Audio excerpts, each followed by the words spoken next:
Bonjour à tous, j'espère que vous allez excellemment bien. Aujourd'hui, on se retrouve pour parler Tour de Suisse, mais pas la dernière étape du Tour de Suisse. On va revenir sur l'étape 1 du Tour de Suisse. Vous savez, j'essaye de rattraper un petit peu mon retard de ma petite pause, qui n'était pas une pause rhinopharyngite de la semaine dernière. Donc, on parle de cette première étape du Tour de Suisse. Donc, n'hésitez pas à vous abonner à la chaîne, à réagir dans les commentaires, à mettre un pouce bleu, à partager la vidéo sur les réseaux sociaux, notamment auprès de vos proches, si vous pensez que ça peut les intéresser. Il y aura la dernière étape du Dauphiné. On parlera également étape 2, 3, 4 du Tour de Suisse. Je les ai vus. Maintenant, il ne reste plus qu'à enregistrer les débriefs, ce qui prend toujours un petit peu de temps. Donc n'hésitez pas à vous abonner à la chaîne, à réagir dans les commentaires. Si vous avez les moyens et que vous voulez soutenir mon travail, vous pouvez faire un super thanks, la petite cloche, comme ça vous êtes au courant des dernières vidéos qui sortent sur la chaîne. Et on commence tout de suite avec cette première étape, un chrono qui n'était pas du côté de la Suisse, mais plutôt du côté du Liechtenstein, à Vaduz, je crois en français, hein. On doit le prononcer de cette manière, 4 km 7. Alors je ne comprends pas pourquoi ça ne s'est pas transformé en prologue de la part des organisateurs, parce que normalement un prologue c'est moins de 7 km, je crois. Donc là on était dans les eaux, on était à moins de 7 km, donc je ne sais pas pourquoi ça a été marqué première étape et pas prologue, parce que pour moi c'était un prologue, mais j'ai vérifié parce qu'au départ j'avais marqué prologue dans mes dossiers sur mon ordinateur, et pour avoir notamment la miniature et tout ça, et ensuite j'ai regardé, et c'est vrai que sur Pro Cycling Stats c'est marqué étape 1, sur First Cycling c'est marqué étape 1, sur la chaîne L'équipe, c'est marqué étape 1 quand vous regardez l'onglet replay. Donc, je ne sais pas pourquoi les organisateurs ont décidé que ça serait une première étape et pas un prologue. Bon. Ce qui fait qu'à la différence d'un prologue, il y avait des délais. Alors, tout le monde a respecté les délais qui étaient de 1 minute 16, mais qui n'étaient donc pas énormes, parce que c'est 25% ou 30% normalement du temps du vainqueur. Le fait est que, voilà, comme vous le voyez, il y avait des délais, alors que sur un prologue, il n'y a pas de délai. Parce que, en fait, vous ne pouvez pas être éliminé d'un prologue. Grosso modo, on considère que ça ne fait pas entièrement partie de la course, que c'est un apéritif à la course. Voilà, un prologue. Bon, commence tout de suite avec le vainqueur du jour, Yves Lampaert. Ça va faire du bien, encore la Soudal Quick-Step. Beau, en ce moment, entre les victoires de Tim Merlier et notamment sur le Tour de Belgique, et ce que fait Yves Lampaert, ce qu'a fait Alaphilippe, le très bon Giro qu'a réalisé cette formation, qui a fini en tête de mon classement des notes sur le dernier Giro, et bien là ça se poursuit avec un bon Yves Lampaert qui remporte ce chrono qui était assez court, technique, très technique. Je trouve qu'il y avait même un endroit qui était un petit peu dangereux avec des vélos de contre-la-montre, il fallait presque sauter une bosse. Ça, je trouve qu'on aurait peut-être pu trouver un autre endroit pour passer, mais c'était assez technique ce chrono, et donc belle victoire d'Yves Lampaert, surtout qu'il met quand même 3 secondes à son adversaire numéro 1, Bissegger. Donc en plus il y a quand même un bel écart qui a été mis par Yves Lampaert, donc il a réussi à aller vite, le coureur belge. 56-195 de moyenne, donc c'est vraiment un gros hit. Ça montre encore une fois que le Specialized fonctionne. On l'a vu notamment avec Remco Evenepoel sur le Dauphiné, que le vélo marche bien, que le casque marche bien malgré le fait qu'il n'y ait plus la cagoule. Et encore une victoire pour un Soudal Quick-Step sur un chrono. Donc c'est plutôt une belle réussite, voilà, pour cette formation. On va arriver confiant sur les chronos du prochain Tour de France. Et pour Yves Lampaert, ça lance bien la semaine. Et puis c'est encore un maillot de leader de récupérer pour Yves Lampaert après sa belle victoire sur la première étape d'un Tour de France. Et bien il confirme, il arrive à faire une nouvelle victoire ici en Belgique. Yves Lampaert, programme donc Tour de France pour Yves Lampaert désormais, et qui a fait donc un beau résultat sur cette étape. Ensuite le reste de la semaine a été un petit peu plus compliqué, mais ça on y reviendra. Lui qui n'avait pas fait de contre-la-montre individuelle depuis le début de saison, parce qu'il avait fait quasiment que des classiques, sauf Paris-Nice. Ça aussi c'est assez rare de faire 32 jours de course, mais quasiment que des classiques. Et 2 courses par étape seulement, c'est assez rare. Donc Bissegger deuxième. Il reprend de la confiance quand même, Bissegger, parce qu'il a eu une année 2023 qui était vraiment pas exceptionnelle. C'était même mauvaise, la saison 2023 de Bissegger. Saison 2024 meilleure pour Stefan Bissegger, donc ça va lui donner de la confiance pour le reste de la semaine. au coureur suisse, et surtout ça va lui donner de la confiance pour le reste de la saison, et avec, je pense, un objectif à un moment qui sera les championnats du monde. On sait que c'est un coureur qui peut aussi être important autour d'un sprinter sur des classiques également en deuxième partie de saison.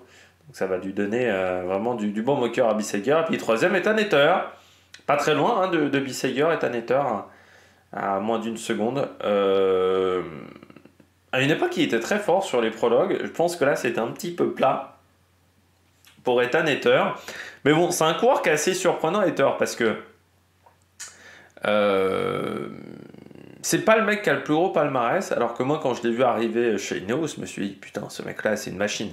Enfin, moi, je le voyais un peu mieux que ça, en fait, Ethan Etter. Alors, je dirais pas que c'est une catastrophe, mais il y a une petite déception quand même pour moi sur la carrière d'Ethan Etter. Je pense que c'est un coureur qui mériterait de réfléchir à quelles sont ses qualités et dans quelle voie il faut aller. Je pense que c'est un coureur qui, aujourd'hui, ne sait pas trop ce qu'il veut faire de sa carrière, dans quel domaine il veut aller. Est-ce qu'il veut avoir un rôle de leader sur des classiques flandriennes, sur plus des classiques punchy? Est-ce qu'il a plus un talent sur le contre-la-montre? Je pense que c'est un coureur qui se cherche encore, et ce qui fait que c'est un coureur qui a tendance quand même qui a des lacunes en plus dans un peloton, parce que c'est un coureur qui traîne trop souvent à l'arrière d'un peloton aussi, Ethan Etter. Mais d'un coureur qui était ultra prometteur à ses débuts, je trouve qu'il a du mal à embrayer un petit peu sur sa carrière, Ethan Etter. Et bon, là, il finit troisième, mais je trouve que c'est un coureur qui a bien roulé sur l'étape 7. Mais ouais, il faudrait savoir un petit peu ce qu'il veut faire, en fait, Ethan Etter. Je pensais pas que ça serait qu'un simple équipier chez Ineos. Je pensais qu'il aurait un statut un petit peu au-dessus. Joao Almeida, 4. Là aussi, le Konago fonctionne du côté de cette formation. Et belle surprise de la part d'Almeida. Effort court, effort très punchy. Il a réussi à être performant. On est sur un effort de 5 minutes. C'est normalement pas ce qui lui correspond.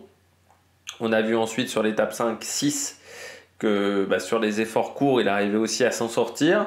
Sur les efforts très punchy, notamment l'étape 6, où il a été très fort dans ce domaine-là. Donc assez surpris par le temps d'Almeida quand j'ai vu son très bon chrono, parce que j'ai vu déjà ce chrono il y a quelques jours.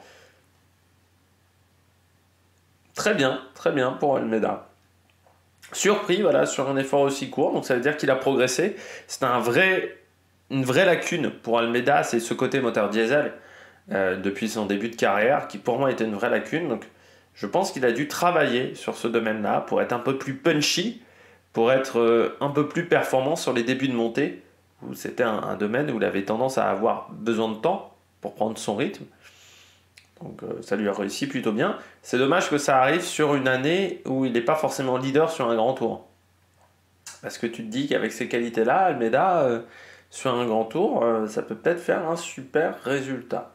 Finn Fisher-Black, toujours là sur les prologues, sur les chronos courts 5e, et puis Samuel Watson 6, les qualités de sprinter comme Bettiol, qui a une bonne pointe de vitesse, qui finit 7e, qui a l'air d'avoir une condition physique qui est pas mal, Alberto Bettiol, mais quand même les efforts courts, c'est vrai que je dis toujours, mais les prologues, les sprinters souvent sont pas mauvais, et les punchers surtout, sur ce type d'effort, et Bettiol, il a quand même des qualités de puncher, et une grosse pointe de vitesse, mais de base, c'est un puncher, Bettiol, donc forcément, il s'en est extrêmement bien sorti. Et puis on retrouve ensuite Stephen Kung, 8e.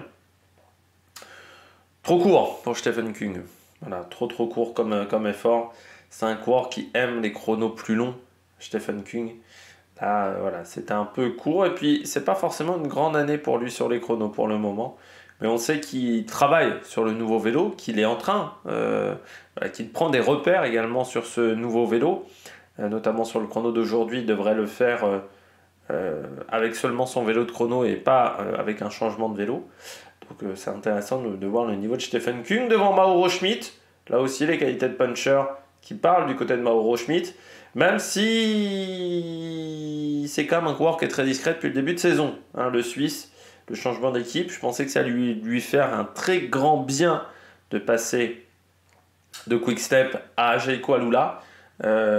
pour moi, pour le moment, ce changement d'équipe lui a pas vraiment réussi. J'ai envie de dire que tous les changements d'équipe, même de la Quick Step, tous les coureurs qui ont quitté la Quick Step pour rejoindre une autre formation, pour le moment, que ça soit Mauro Schmidt, Badjoli, par exemple Cavagna, aussi Sénéchal, pour l'instant c'est très discret. Donc moi qui pensais, peut-être à tort, que c'était une perte pour cette formation, le départ de ces coureurs-là, pour le moment, Quick-Step s'en sort plutôt bien, et ces coureurs-là ont plutôt des difficultés. On retrouve ensuite Craig Anderson 10e, 10,65, de retard, voilà, encore des bonnes qualités sur ce type d'effort. Et puis Kelderman aussi, devant Skelmose, 10 secondes 97, 11 secondes 16, pardon.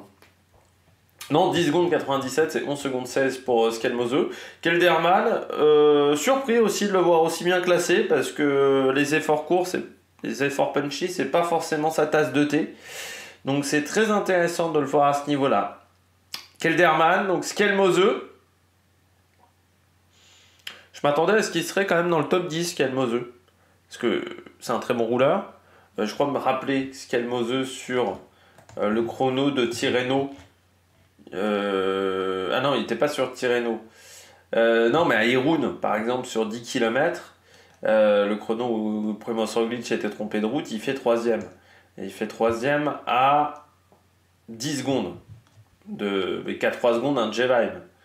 Donc ouais, sur 10 km, il avait perdu quasiment autant de temps que sur le parcours du jour, sur un effort qui était plus long, parce que Irun, c'était 12 minutes d'effort, donc sur un effort qui était quasiment plus du double de temps, il avait perdu moins de temps sur Roglič. Donc ouais, pas si dingue que ça pour Skelmose, et surtout je regardais l'écart par rapport à Vauquelin. Il y a 1,5 secondes seulement d'écart par rapport à Vauquelin, pas grand chose par rapport à Bokemolema et Jan Christen.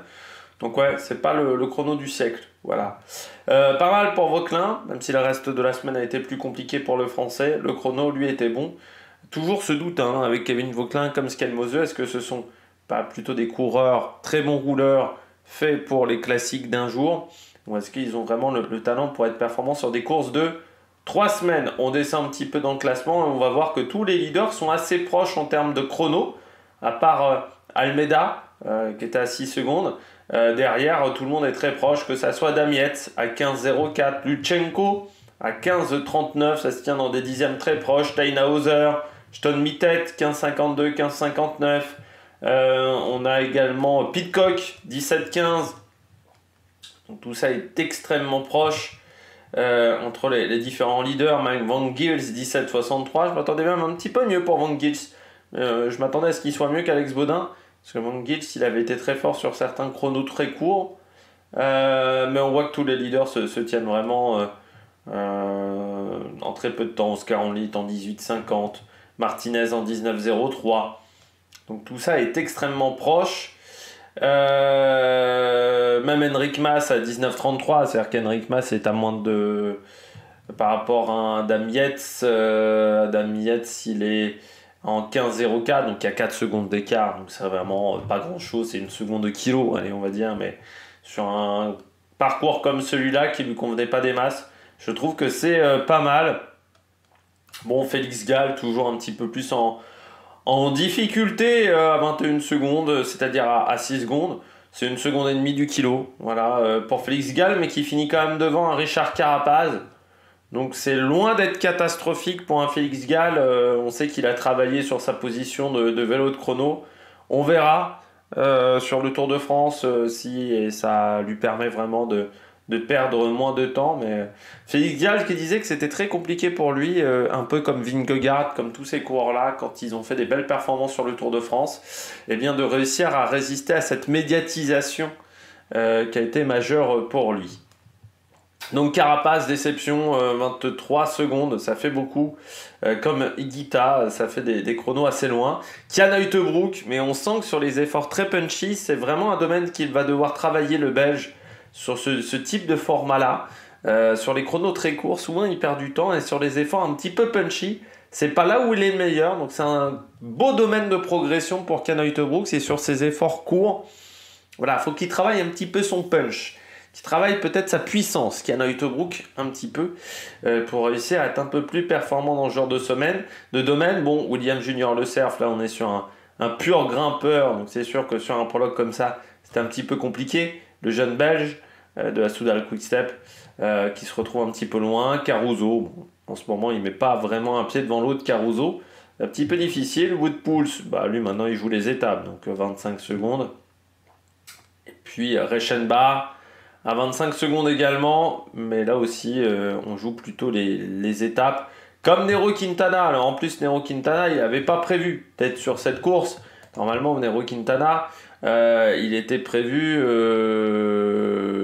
plus sur un Dauphiné que sur un Tour de Suisse. Et pas de chance pour lui, en plus il s'est blessé.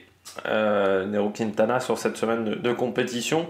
C'est dommage puisque vu comment il avait fini extrêmement bien sur le Tour d'Italie, on pouvait être confiant pour lui. Bon, l'avantage c'est qu'il s'est fracturé la main, mais que son objectif étant la Vuelta, il y a encore du temps pour se préparer. Ça arrive presque au bon moment, j'ai envie de dire, pour Nairo Quintana, cette fracture de la main. Et puis Riccitello, déception pour l'Américain, pas un bon chrono du tout pour Mathieu Riccitello. 27 secondes, alors c'est vrai que de perdu, alors c'est vrai qu'il faut aussi le dire que Israël a des vélos Factor, donc c'est pas forcément les meilleurs vélos sur le chrono, et ça joue forcément dans une discipline comme celle-là, mais c'est vrai qu'il perd quand même plus de 10 secondes, il est parmi presque les 30-40 derniers du classement, donc ça c'est pas fantastique pour le coureur américain. Dommage, comme Attila Valter également, c'est loin, 30 secondes quasiment de perdu pour Valter, qui aurait pu jouer pourquoi pas sa carte sur cette semaine de compétition. Et bien voilà, je crois que nous avons fait le tour. Del Toro qui finit dans les derniers, mais je pense que Del Toro... alors c'est dommage quand même pour Del Toro de ne pas viser, de pas jouer quand même à fond les chronos dans ce genre de cas, parce que je pense que c'est toujours de l'expérience qui est bonne à prendre. Et quand il se retrouve dans une situation où il faudra qu'il joue le général d'une course sur un contre-la-montre, bah là il n'aura pas de repère, alors que s'il avait peut-être fait ce contre-la-montre là avec un petit peu plus d'envie, il aurait plus de repères, le coureur mexicain. Donc on a 49 secondes de perdu. Et puis Tobias Lund Andresen, le Danois, qui finit aussi un petit peu loin. Le sprinter danois qui a fait le dernier Tour d'Italie et qui devrait maintenant se concentrer sur sa deuxième partie de saison, où il pourrait obtenir des résultats sur des courses sur des Pro Series par exemple. Ça pourrait être un objectif pour lui. Bon, eh bien j'espère que vous avez aimé cette vidéo avec une semaine de retard. N'hésitez pas à vous abonner à la chaîne, à réagir dans les commentaires, à mettre un pouce bleu, puis nous, on se retrouve pour de nouvelles aventures sur l'Amérique Production, notamment ce soir, avec le débrief de la dernière étape du Tour de Suisse. Allez, ciao ciao!